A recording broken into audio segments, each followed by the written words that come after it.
سلام بچه‌ها، ویدیو خیلی خیلی خوش اومدید. من جوکر هستم. بچه‌ها آقا دیگه ما تصمیم گرفتیم که یوتیوب بالاخره بزنم. بچه‌ها من چجوری بهتون بگم، من حداقل 100 تا کانال زدم پاک کردم. چرا؟ مریض اسکلم. حالا بچه‌ها من این نکته قراره اولین ویدیو بهتون بگم که در ادامه میگم. خب این سری نکته ها هست و اونا رو بگیم و شروع کنیم به فعالیت کانالمون.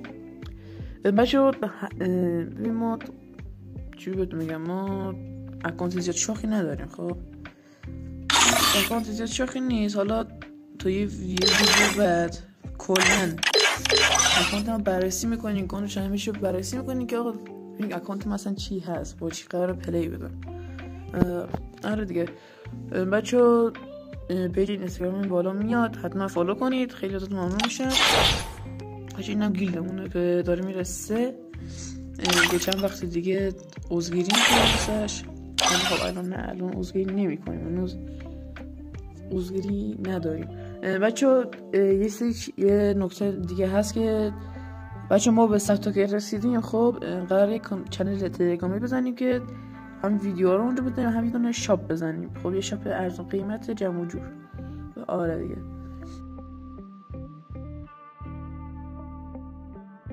ادیتور رو خودم میزنم و واقعا ببخشید اگر واقعا ادیت بده یا نمیدونم کیفیت ویدیو بده، واقعا شرمنده و این شات ادیت میزنم من. و اینجوریه که داستان بچه من گوشیم خود ضعیفه و الان یکی از بهترین هدفهای من واسه بازی کردن یه دونه پی سیه. میخوام پی سی بگیرم که بتونم استریم کنیم و عشق کنیم دیگه. آره بچه دیگه لایک و کامنت و سابسکرایبتون نره. این ویدیو رو زیاد طولانی نمی کنم، گفتم یه سری توضیحات اینجا بدم و بریم سراغ ویدیوی بعدی. و تا ویدیو بعد، خدا نگهدار.